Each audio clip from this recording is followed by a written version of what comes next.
میرے اعلیٰ حضرت کون ہے؟ اعلیٰ حضرت کہیے میں چل کے سبحان اللہ، سبحان اللہ، جو وارث علوم نبی اور نائب مصطفیٰ بن کر اپنے مقدس کارناموں سے امت مرحومہ کے دین کو تازہ کر دے، وہ ہیں اعلیٰ حضرت۔ سبحان اللہ، جو حضور پر نور کے مردہ سنتوں کو زندہ کر دیں، وہ ہیں اعلیٰ حضرت۔ جو گلشن مصطفیٰ کو ہرا بھرا کر دیں، وہ ہیں اعلیٰ حضرت۔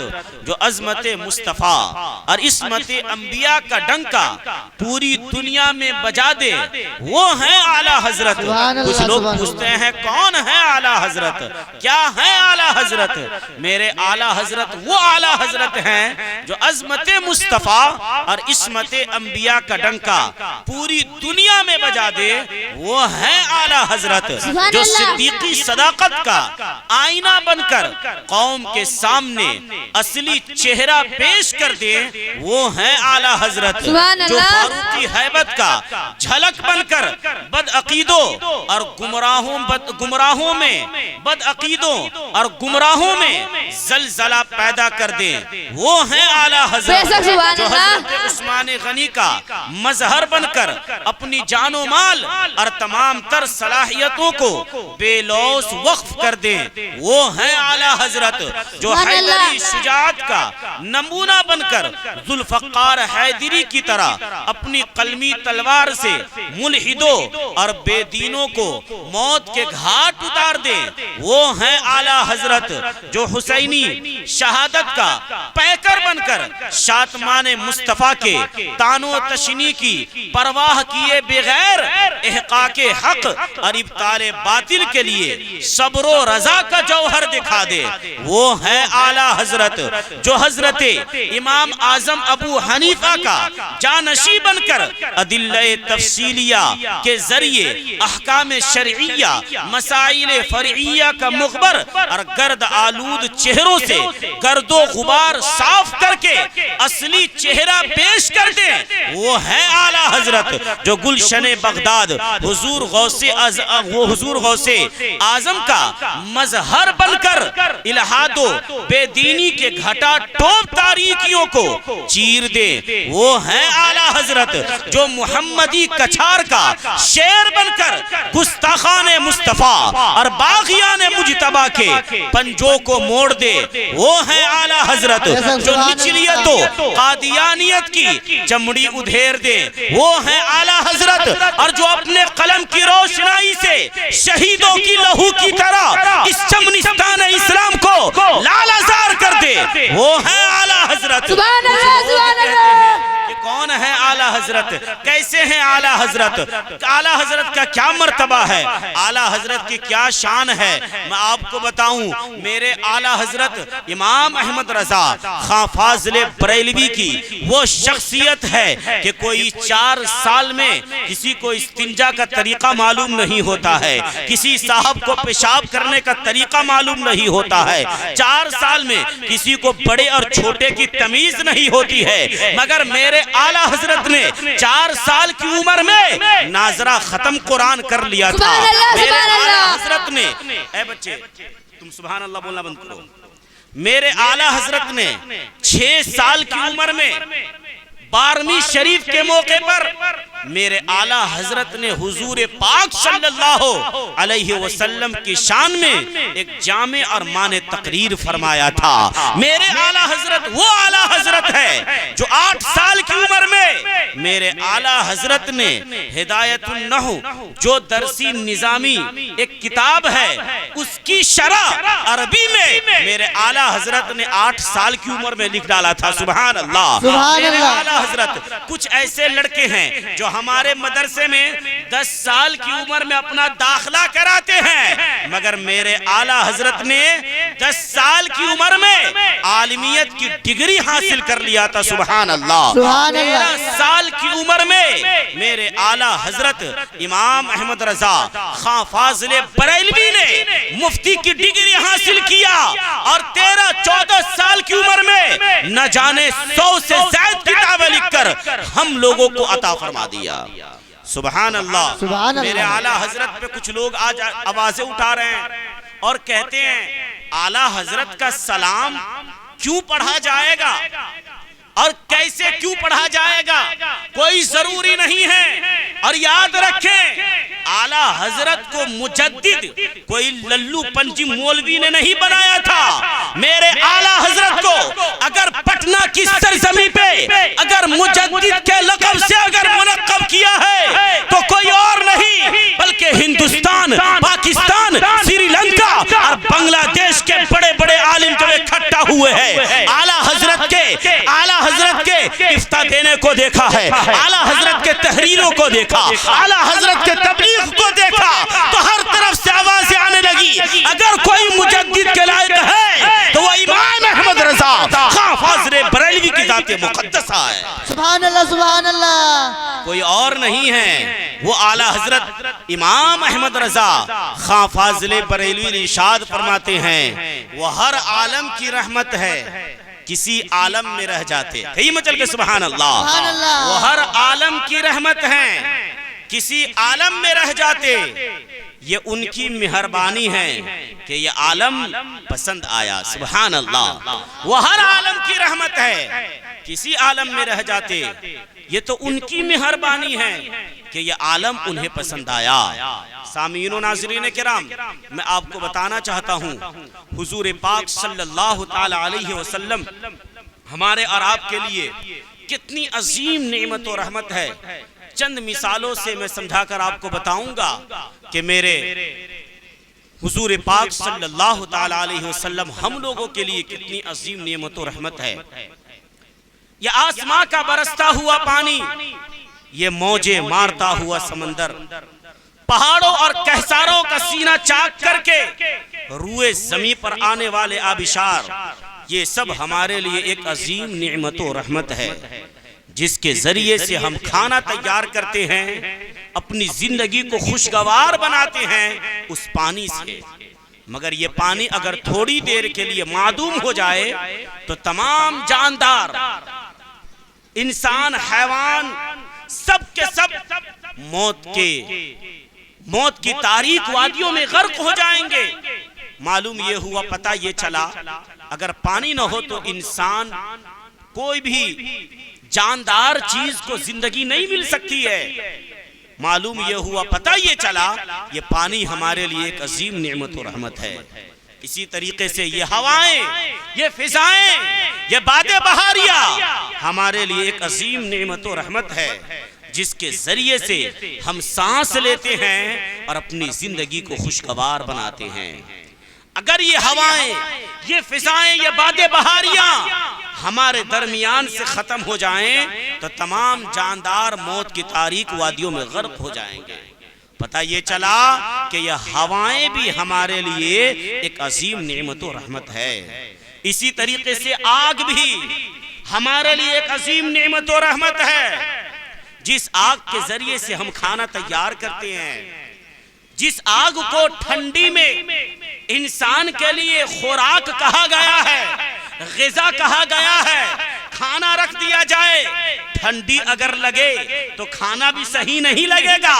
مگر ٹھنڈی لگ رہی ہے، کھانا ایک طرف ہے، مگر آگ مل جائے جسم کو سکون مل جاتا ہے. سبحان اللہ. تو معلوم یہ ہوا اس آگ کے ذریعے سے کھانا تیار کیا جاتا ہے. ہم ٹھنڈی کے موسم میں اپنے ہاتھ اور پیر کو سیک کر سکون حاصل کرتے ہیں. معلوم یہ ہوا، پتہ یہ چلا یہ آگ بھی ہمارے لیے ایک عظیم نعمت و رحمت ہے. اسی طریقے سے آفتاب بھی ہمارے لیے ایک عظیم نعمت و رحمت ہے. آپ کہیں گے جہانگیر القادری ہوا کیسے؟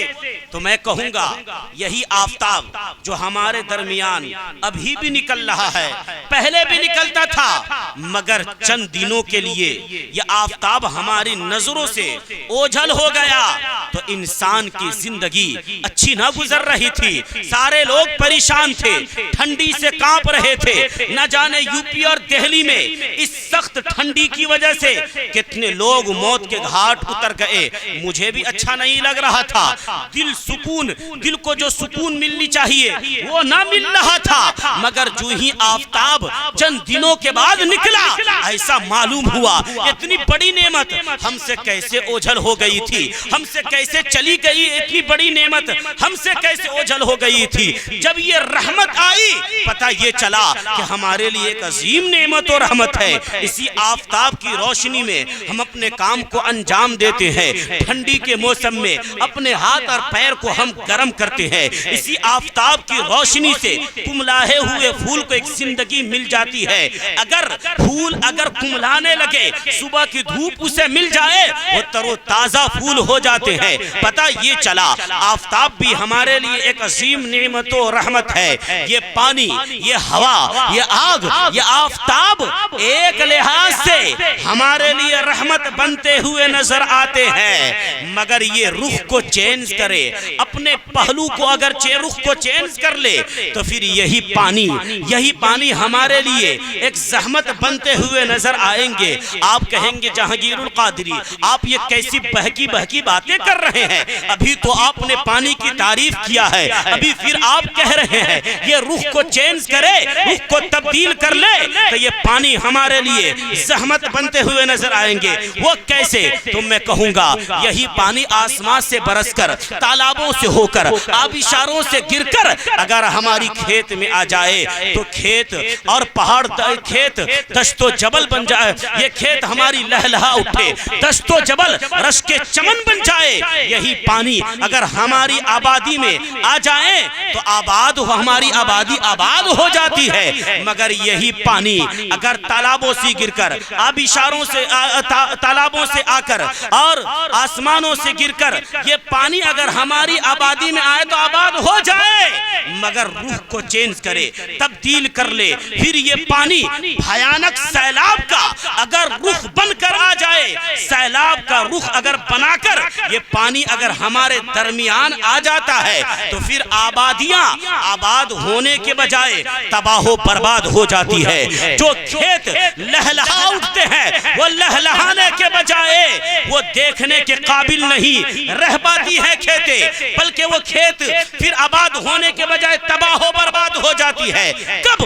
جب بھیانک سیلاب بن کر وہ پانی آ جائے۔ معلوم یہ ہوا، پتہ یہ چلا اگر یہ پانی بھیانک سیلاب کا اگر رخ اختیار کر لے تو پھر یہی بڑی بڑی پائیدار عمارتیں خس و خاشاک کی طرح بہتے ہوئے نظر آئیں گے۔ معلوم یہ ہوا، پتہ یہ چلا اگر یہ پانی اگر ہمارے لیے رحمت ہے، مگر بھیانک سیلاب کا اگر رخ کرے تو بہت بڑے زحمت بنتے ہوئے بھی نظر آئیں گے۔ اسی طریقے سے یہ ہوائیں، یہ فضائیں، یہ بادیں بہاریاں اگر ہمارے لیے عظیم نعمت و رحمت ہے، مگر یہ ہوائیں اگر رخ کو چینج کر لے پھر یہی ہوائیں آندھی اور طوفان بن کر 300-400 کلومیٹر کی رفتار سے اگر چلنے لگے تو بڑی بڑی پائیدار عمارتیں روئی کی طرح اڑتے ہوئے نظر آئیں گے، درختوں کا وجود زمین سے مٹ جائے گا۔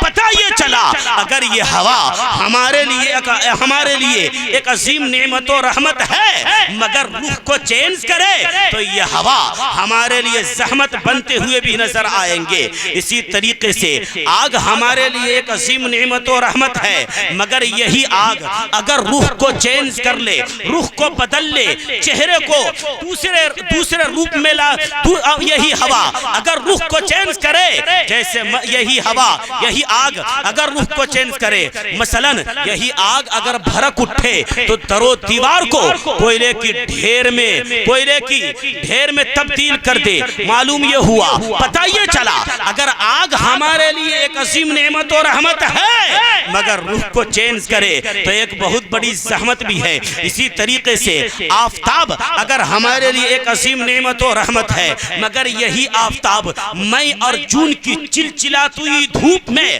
اگر کسی انسان کو کہا جائے آپ رگھوناتھ پور سے سیوان کا سفر کیجئے، جس کے سروں پہ نہ کوئی چھتری ہو، نہ کوئی دوپٹہ ہو، نہ کوئی کپڑا ہو، تو لو کے تھپیڑے اسے زمین کے بل لا دیں گے۔ ندی نالے خشک ہو کر خشک سالی کا منظر پیش کرتے ہیں۔ پتہ یہ چلا اگر آفتاب ہمارے لیے ایک عظیم نعمت و رحمت ہے، مگر روح کو چینج کرے ایک بہت بڑے زحمت بنتے ہوئے بھی نظر آئیں گے۔